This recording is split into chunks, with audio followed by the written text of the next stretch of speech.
राम राम राम, ये कैसा नर्थ हो गया। मुझे माफ करिए साधु बाबा, मैंने जानबूझकर आपको तीर नहीं मारा। मैंने जंगली भालू को तीर मारा था, लेकिन वे भाग निकला और धोखे से तीर आपको लग गई। शिकारी ऐसा कह ही रहा था कि साधु की मृत्यु हो गई। साधु बाबा, ओ साधु बाबा, आप बोल क्यों नहीं रहे हैं? हे भगवान, मुझसे ये कैसा पाप हो गया? मुझे माफ करना। कोई मुझे यहाँ पर देख ना ले, इससे पहले मैं यहाँ से निकल जाता हूँ।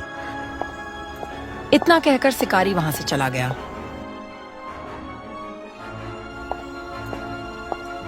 क्यों जी, आज कोई शिकार नहीं मिला क्या? आज आप जल्दी चले आएं और मुंह लटकाए हुए क्यों बैठे हैं? पत्नी के बार बार पूछने पर शिकारी ने कहा, अरे भाग्यवान, कुछ मत पूछो, आज का तो दिन ही खराब है। आखिर बात क्या है, बताइए तो सही।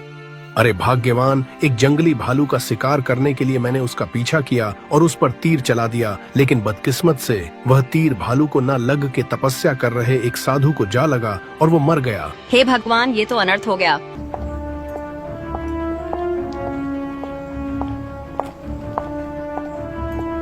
जब साधु का शिष्य उन्हें ऐसे हालत में देखते हैं तो बहुत क्रोधित हुए। गुरुदेव, गुरुदेव, ये कैसे हो गया? जिस दुष्ट ने आपका यह हाल किया है, मैं उसे छोड़ूंगा नहीं। शिष्य ने अपने गुरु की मौत को देखकर बहुत दुखी हुआ, फिर गुस्से से बोला, हे गुरुदेव, जिस दुष्ट ने आपको मारा है, मैं उसे निश्चित ही दंड दूंगा। इतना कहकर शिष्य ने आंख बंद करता है और वह देखता है।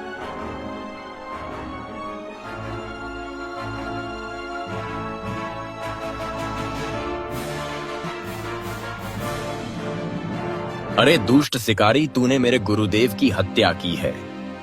जा, मैं तुम्हें श्राप देता हूँ, तू चाहे जहां भी हो, तुम तुरंत ही भालू बन जाएगा। शिष्य के श्राप के कारण शिकारी भालू बन जाता है। अरे यह क्या हुआ? मेरा शरीर तो भालू का हो गया मेरे साथ। आखिर ये सब कुछ हो क्या रहा है? अरे सुनिए जी, कहाँ चले गए हैं? घर के अंदर जंगली भालू घुस आया है, पता नहीं दरवाजा खोलकर कहाँ चले जाते हैं। हट हट, भाग यहाँ से। अरे भाग्यवान, मैं हूँ तुम्हारा पति, मुझे मत मारो। बड़ा निडर भालू है, रुक जा, डंडा लेकर आती हूँ। अरे भाग्यवान, कैसे मैं तुम्हें बताऊं कि मैं कोई भालू नहीं, तुम्हारा पति हूँ। पता नहीं कैसे भालू बन गया। शिकारी की पत्नी जैसे ही डंडा लेकर आती है वैसे ही। अरे भाग्यवान, अब मार ही डालोगी क्या? तुम मेरी बात क्यों नहीं सुन रही हो? अब तो यहाँ से भागने में ही भलाई है।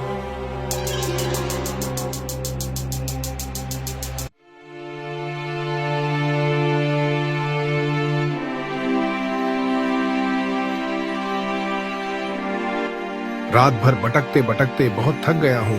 भूख भी बहुत तेज लगी है। कुछ खाने को मिल जाता तो भूख शांत हो जाती। रात भर भटकते भटकते सुबह हो जाती है। सुबह होते ही वह एक आदमी के पास जाता। भैया कुछ खाने को दे दो, बहुत जोर से भूख लगी है। भैया थोड़ा मदद कर दो, कुछ खाने को दे दो भैया। चल जा, भाग भाग, पता नहीं कहाँ से चले आते हैं जंगली जानवर। लगता है मेरी आवाज किसी को सुनाई नहीं देती। कुछ दूसरा ही उपाय करना पड़ेगा। हे भगवान, कितनी बेकार जिंदगी हो गई है। कोई मेरी बात सुनता ही नहीं है। अब तो रात भी हो गई है। आराम करने के लिए कोई सुरक्षित स्थान खोजना पड़ेगा। हे भगवान, ये कैसी मुसीबत है।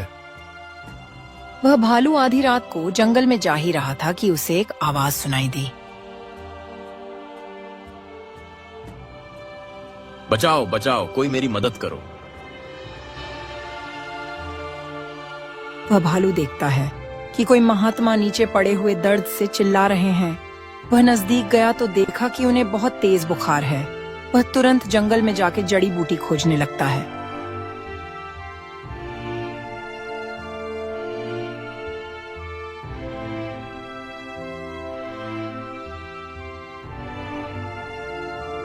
वह जड़ी बूटी लाकर महात्मा को खिलाई।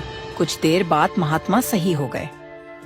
अरे भालू, तुमने तो मेरी जान बचा लिया, तुम्हारा बहुत बहुत धन्यवाद। बोलो, तुमने मेरी सहायता किए हो, मैं तुम्हारी कुछ सहायता कर सकता हूँ? अरे महाराज, यह तो मेरा फर्ज था। वैसे भी मेरी सहायता आप नहीं कर पाओगे। अरे भाई, एक बार बोलकर तो देखो, मैं बहुत शक्तिशाली हूँ। कोई परेशानी है तो बेझिझक बोलो। महाराज, मैं एक शिकारी हूँ।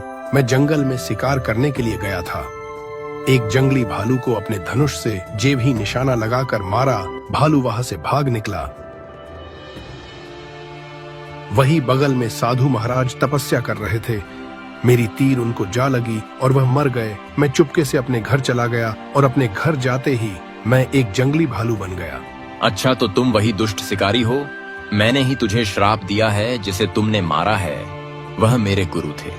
वह बहुत ही तीव्र ज्ञान के लिए तपस्या कर रहे थे और तुमने उन्हें मार डाला। तू जिंदगी भर भालू ही रहेगा। महाराज, ऐसा मत कीजिए। मेरी पत्नी घर पर मेरा इंतजार कर रही होगी। मेरे घर में केवल मैं ही कमाने वाला हूँ। मेरी मदद करो महाराज। शिकारी बहुत गिड़गिड़ाता है।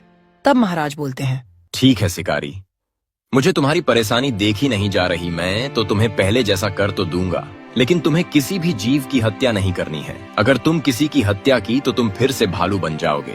महाराज जी उसे पहले की तरह इंसान बना देते हैं और वह महाराज का शुक्रिया करके अपने घर चला जाता है और अपने परिवार के साथ खुशी खुशी रहने लगता। राजू अपनी पत्नी सुमित्रा और एक बेटे सुभाष के साथ रहता था। सुभाष एकदम मूर्ख था। वो कोई काम धाम नहीं करता था। घर में रहकर ही रोटियां तोड़ता रहता था। उसके माता पिता उससे बहुत परेशान रहते थे। वो उसे कुछ कमाने धमाने को कहते, पर उस मूर्ख को कोई भी काम ही नहीं आता, ना ही उसे कोई कुछ काम देता। कुछ ही दिनों में राजू अपने मूर्ख लड़के की शादी करवा देता है। उसकी पत्नी अपने साथ कुछ दहेज लेकर आई थी। उससे सुभाष के घर का गुजारा हो रहा था, लेकिन कुछ ही दिनों में उसके घर का सारा सामान खत्म हो गया। पत्नी समझ गई थी कि उसका पति मूर्ख है, इससे कोई काम नहीं होगा, इसलिए वो अपने ससुर से कहती है, मैंने आज तक आपके सामने मुंह नहीं खोला है क्योंकि आप घर के बड़े आदमी हैं, लेकिन अब मैं मजबूर हो गई हूँ। ऐसे घर नहीं चलता। घर में कुछ भी नहीं है। मैं सोचती थी कि घर की बात बाहर नहीं निकले, लेकिन अब मैं मजबूर हो चुकी हूँ। कब तक ये सब देखती रहूँ? आप अपने उस मूर्ख बेटे की शादी मेरे साथ करवा दी। उसने मेरी जिंदगी खराब कर दी है। कुछ काम करता धरता नहीं है। वो तुम्हारा पति है। बहू, तुम ऐसे मत बोलो। तुम्हें अपने पति का इज्जत करनी चाहिए। जो आदमी अपने परिवार का पेट नहीं पाल सकता, उसकी इज्जत कौन करेगा? इज्जत उसकी होती है जो घर में 2 पैसे कमा कर देता है, घर में हाथ पर हार रखकर बैठने वाले की नहीं।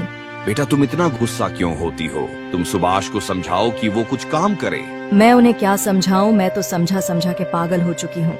वो मेरी सुनते ही कहाँ है। बस सारा दिन बच्चों जैसी हरकतें करते रहते हैं। आप ही उन्हें कुछ समझाइए। अगले ही दिन राजू सुभाष से कहता है, बेटा, अगर तू कुछ काम नहीं करेगा तो घर का गुजारा कैसे होगा? अरे तेरी पत्नी सारा दिन तेरी वजह से परेशान रहती है। तू एक काम कर, कहीं से भी कुछ ज्ञान सीख कर आ। यह ले, कुछ रुपये तुम्हारे काम आएंगे। पिताजी की बात सुनकर वह ज्ञान की तलाश में जंगल में जाता है।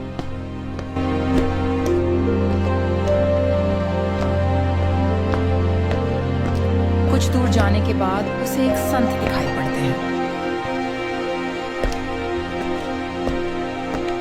महाराज, आप बहुत बड़े ज्ञानी हो। आप लोगों को ज्ञान देते हो। मैं कई दिनों से किसी ज्ञानी की तलाश में हूँ। सुना है आप बहुत बड़े ज्ञानी हो। आप लोगों को ज्ञान देते हो। मैं कई दिनों से किसी ज्ञानी को ढूंढ रहा था, फिर लोगों ने आपके बारे में बताया। इसलिए ज्ञानी जी, मुझे कुछ ज्ञान दीजिए। मैं अत्यंत कष्ट में हूँ। बिना ज्ञान के तो मनुष्य को कष्ट होगा ही। मैं तुम्हें जरूर ज्ञान दूंगा, पर मैं मुफ्त में किसी को भी ज्ञान नहीं देता। उसके लिए तुम्हें कीमत चुकानी होगी। महाराज जी, आप ज्ञान देने की कितनी कीमत लेंगे? हाँ भाई, एक ज्ञान का 1 पैसा। राजू ने सुभाष को 50 पैसे दिए थे, लेकिन सुभाष के पास 4 पैसे बचे थे। वो उसने ज्ञानी को दे दिए। 4 पैसे लेकर ज्ञानी बोला, मुझे 4 पैसे दिए हो, इसलिए मैं तुम्हें 4 ही ज्ञान की बात बताऊंगा। अच्छी तरह याद कर लो। पहला ज्ञान ये है कि जिस बात को 5 आदमी कहें उसे सत्य मान लेना चाहिए। दूसरा ज्ञान ये है कि धन मिलने पर किसी को भी उसके बारे में नहीं बताना चाहिए। तीसरा ज्ञान ये है कि पत्नी को कभी सच बात नहीं बतानी चाहिए। और चौथा ज्ञान ये है कि अपनी स्वामी या राजा को सच बात ही बतानी चाहिए। ज्ञान की चारों बातों को अच्छी तरह से याद कर अब मूर्ख सुभाष अपने घर की ओर निकल गया। रास्ते में उसने देखा कि एक जगह भीड़ जुटी हुई है। उसे पता चला कि कोई भिखारी मर गया है, पर कोई उसे वहाँ से उठाने को तैयार नहीं था। तभी मूर्ख सुभाष वहाँ पे पहुँचा। भाई तुम सब इकट्ठे हो तो इस लाश को उठाकर कहीं फेंक आओ, ईश्वर तुमसे खुश हो जाएगा। इस लाश को क्यों फेंकूं? ना तो ये मेरा कोई रिश्तेदार है और ना ही कोई जानने वाला, फिर मैं क्यों इस लाश को फेंकूं? लेकिन एकदम से मूर्ख सुभाष को ज्ञानी द्वारा दिए गए पहले ज्ञान की याद आ गई कि 5 आदमी जो कहें उसे सच मान लेना चाहिए। यहाँ तो 5 से भी अधिक आदमी हैं। उसने लाश उठाई और ग्राउंड से बाहर एक वीरान जगह में उठाकर फेंकने लगा। तभी उसने देखा कि भिखारी के फटे पुराने कपड़ों से अनेक रुपए गिर रहे हैं। उसने सारे रुपयों को इकट्ठा किया और अपनी जेब में रख के चुपचाप अपने घर चला। आ गए ज्ञान सीख कर। क्या ज्ञान सीख कर आए हो, जरा मैं भी तो जानूं। क्या पता थोड़ा बहुत ज्ञान मेरे भी काम आ जाए। ज्ञान तो मैं सीख आया हूँ, लेकिन किसी को बता नहीं सकता क्योंकि ज्ञान सीखने के पैसे लगते हैं। ज्ञान मुफ्त में नहीं मिलता। तुम कैसी बेतुकी बातें कर रहे हो? मेरी तो कुछ समझ ही नहीं आता। इतने दिन घर से बाहर रहे फिर भी मूर्ख जैसी बातें कर रहे हो। सुभाष अपनी पत्नी को कोई भी ज्ञान की बात नहीं बताता और न ही भिखारी की जेब से मिले रुपयों के बारे में बताता है। अब मूर्ख सुभाष के पास अनेक रुपए थे। उसके दिन सुखी पूर्वक बीतने लगे। उसका रहन सहन बदल गया। उन लोगों ने एक अच्छा मकान भी बनवा लिया। यह देखकर उनके पड़ोसियों को जलन होने लगी। एक दिन सुभाष के पड़ोसन अपने आदमी से कहती हैं, अजी सुनते हो जिसे लोग पागल पागल कहा करते थे, आज देखो कितना मालदार हो रहा है, कितना सुंदर घर बनवाया है। और एक तुम हो, अपने आप को अक्लमंद समझते हो, सुबह से शाम तक इधर उधर मजदूरी करते हो, तब कहीं जाकर 100-200 रुपए कमा पाते हो। उस पागल से ही कुछ सीखो। मैं उस पागल से क्या सीखूं जो उसके नसीब में है, वो उसे मिल रहा है, और जो मेरे नसीब में है वो मुझे मिल रहा है। तुम सारी जिंदगी नसीब का रोना रोते रहना। दुनिया आगे निकल रही है और तुम नसीब के पीछे पड़े हुए हो। मैं ही कल उस पागल सुभाष के घर जाऊंगी और उसकी मालदारी का राज पूछ कर आऊंगी। पड़ोसन अगले ही दिन सुभाष के घर आई और उसकी पत्नी से बोली, अरे दीदी, आपका पति क्या करता है जो आप लोग इतने ठाट बाट से रहते हैं? पूरे गांव में तुम्हारी मालदारी के चर्चे हैं।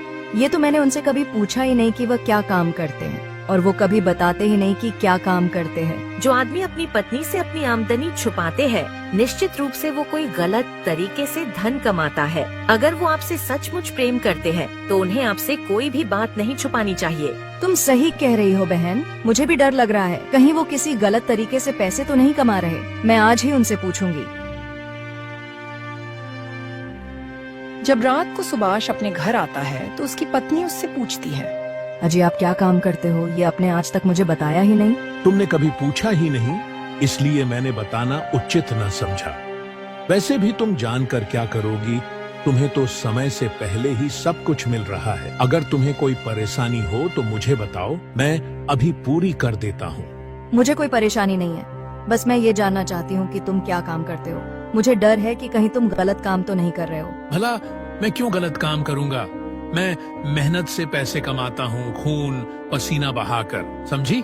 मैंने तो तुम्हें कभी मेहनत करते हुए देखा ही नहीं। सारा दिन घर पर पड़े रहते हो, फिर तुम मेहनत करने कब जाते हो? सच सच बता तो तुम क्या काम करते हो, वरना मैं अपने माँ के घर चली जाऊंगी, फिर पड़े रहना यहाँ अकेले। सुभाष सोचता है, चलो ठीक है, इसे बता देता हूँ। लेकिन तभी उसे ज्ञान की बात याद आ जाती है कि पत्नी को कभी भी सच बात नहीं बतानी चाहिए, इसलिए वो अपनी पत्नी से झूठ बोलता है। दरअसल मैंने बाजार से 5 लीटर देशी शराब खरीदा और उसको रात के 12 बजे एक सांस में पी गया, जिससे मुझे बहुत सारे धन की प्राप्ति हुई। सुभाष की पत्नी दूसरे दिन अपनी पड़ोसन को बुलाती है और उससे कहती है, अजी बहन, मेरे पति कोई गलत काम नहीं करते हैं। हमारी मालदारी का राज तो देशी शराब है।